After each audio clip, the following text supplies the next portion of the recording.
Okay, here we go. And we're back just like that 1 week later. This is so exciting. I've got new flowers. These are a lot more alive than last week's. I just love having flowers in the house. It just makes everything a little bit more bright and pretty. So yeah, that's my excuse for buying flowers. But hey, nice to be back again. It's a bit cloudy today, but yeah, here we go. We're just gonna go straight into it. And I'm not sure how to intro these videos, but I think it's just things that kind of pop into my head when I'm on the bus on the way to work, or when I'm going for a walk, and just things pop into my head and I get these ideas and I want to talk about them. So this is one that popped into my head this week. Essentially, it's about putting yourself out there and accepting failure, which is a massive one, especially at this age, although you could argue that it carries on through all the decades that you're going to live, but especially in your 20s when you are stepping into new things, it's very normal for it to not go the way that you'd planned. And so rejection is a massive part of stepping into these new endeavors and not being an expert straight off, which we'd all love to be, but unfortunately that's not the case. My foot's going numb. Best way to combat it is obviously to have resilience. In this day and age, it is so important to have resilience. No one that you know would have gone through life and not faced rejection and not faced setbacks. It's something that is so normal, so natural. And so when this moment comes, you have to decide to react in an appropriate way that's going to not hinder you from going forward. It's just better to think of it as a learning curve and to take it in your stride and keep going forward with what your goal is, because if you let this setback stop you, it's likely you're not going to achieve much, unfortunately. But to go more in detail with this, I think that's the foundation of it. You can't let it stop you from what you want, and that is fully in your control. Like when I think back on my footballing career from whatever a young age, where I would not get selected, not get into the team I wanted, not get enough minutes. I mean, there were so many adversities that would constantly pop up. It wasn't even like I had 1 week where something didn't go to plan. It was always a challenge, and a lot of the time I questioned why I put myself through that.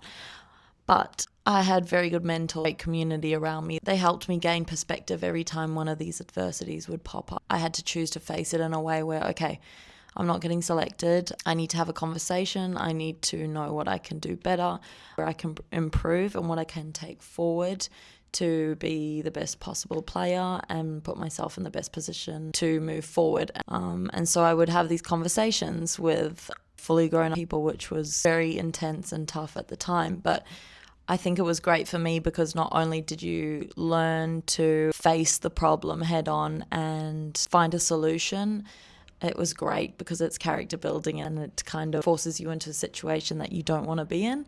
And that's where you grow. And that's what I found. When you do receive the feedback, I was very quick to take it very personal and to take every word that person in power had to say about me as gospel. And that's where I went wrong. It very much knocked me down, took its toll on me. It's not like I wasn't asking for it, because that's exactly what I was doing. And in fairness to them, they were just giving me honesty, exactly what I asked for.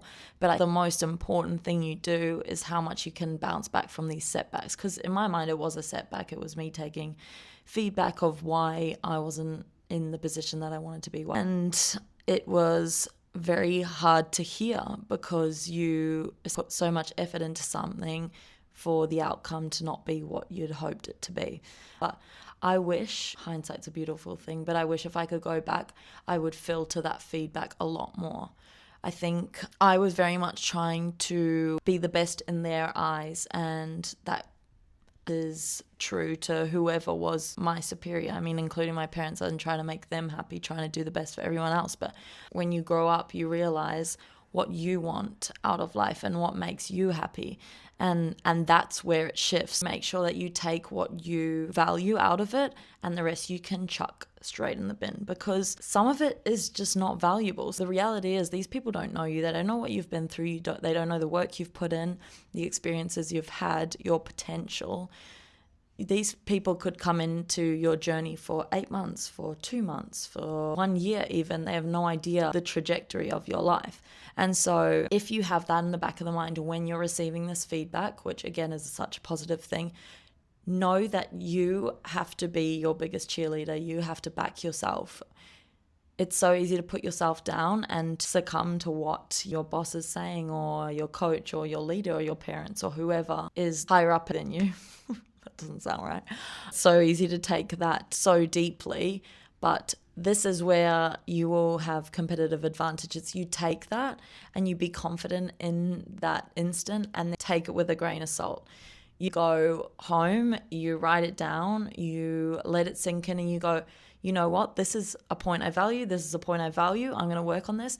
This I don't agree with. I think that I am capable of this, and I know I'm capable of this, so I'm not going to let this person get to me, and I'm going to continue and work towards my goal and what I want to do, because one person isn't going to stop me in my tracks. My passion is too deep, too important for me to not continue just because of these opinions. Basically, what I'm trying to say is the moment you realize that you're not trying to make someone else happy, you're trying to make yourself happy, bring it back to yourself. It's not about hitting this milestone for someone else. It's not about getting this promotion for someone else. All these things that you're putting yourself through and this pressure and all this hard work, it's to feel fulfilled within. So if you think about it, it makes no sense to let someone else's feedback get you down. And the more present you are with yourself and the more true to yourself you are, the better the rhythm you get into. And it's not a setback anymore. It's just, okay, it's just a stage that I've got to get through, and then it'll be a next one. It's such a powerful thing when you bring the focus back on yourself. The real momentum comes from presence. And having that inner trust of it will happen. It's not a matter of if, it's a matter of when. It is going to happen. It maybe might not happen today or tomorrow or next month, but if you stay present and you bring the focus back to yourself and make sure that that's what you're focusing on, not to make others happy, not to achieve their milestones, not to prove something to them, you're proving it to yourself. That's where the true power lies. Off the back of that, I feel the most important thing that you can bring into environment is your uniqueness.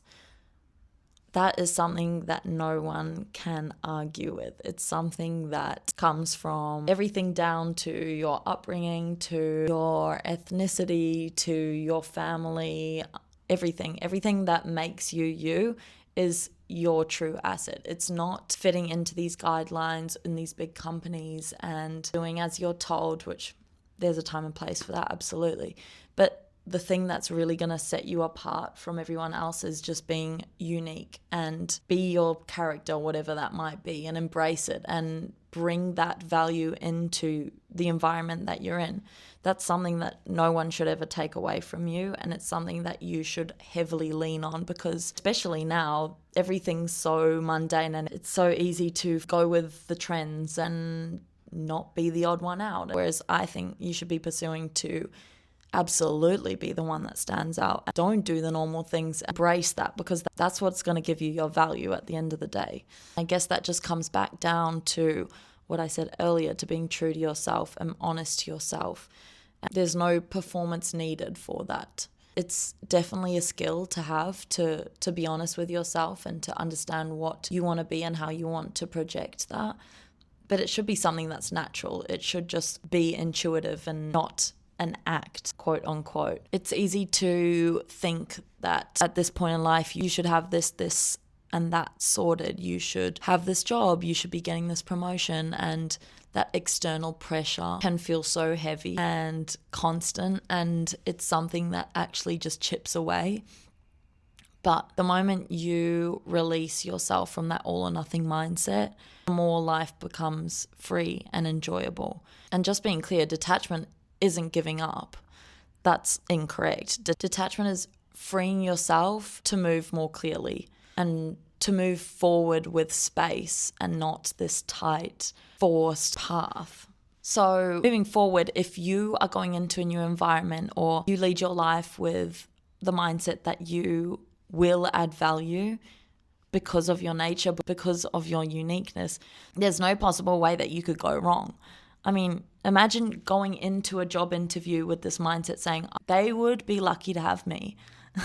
I bring this, this, and this, and that's something to work on. You need to know what your strengths are, and you need to back yourself with that, because they're not going to know what your strengths are. But you can damn well show them what your strengths are, because they're there. There is guaranteed something that you are excellent at. You're a lot better than other people at. You have to find what that is, and you have to figure that out, and you have to work on making sure that you actually believe in yourself, and then learn how to communicate that with people, because that holds way more value than a degree, than school you went to. It's absolute gold. And then to further, just continue building on your character, continue building on your experiences. That's something that I want to invest in going forward. I want to make my life so rich that I could go into any situation and feel confident that I can just be and have a good time, and be okay with myself and what I can bring to the table.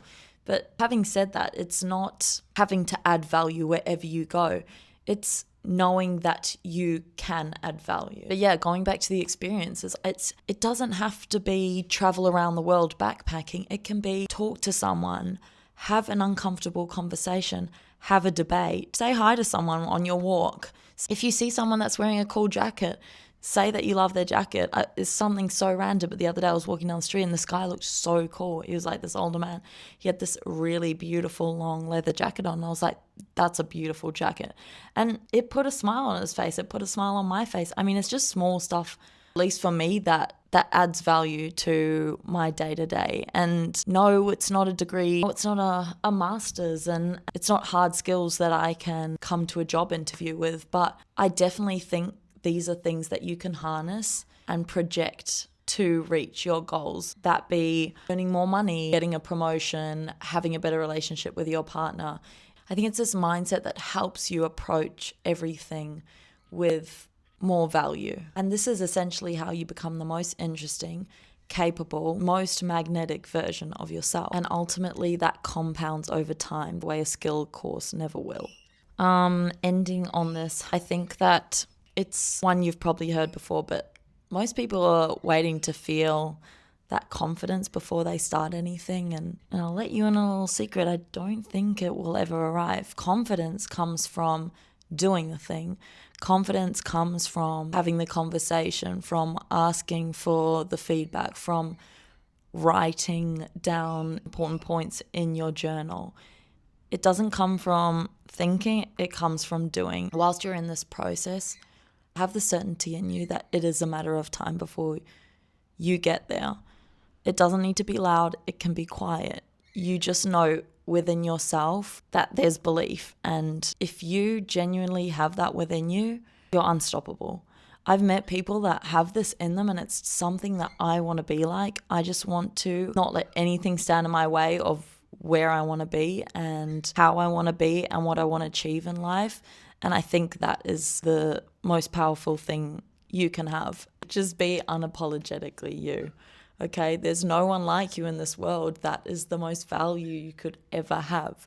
Don't let someone tear you down from a bit of feedback or a bit of rejection. It just can't work like that. Like, it's not fair to you. It's not fair to your potential. Believe in yourself. You have to be your biggest cheerleader, because that is the one thing that nobody else can compete with.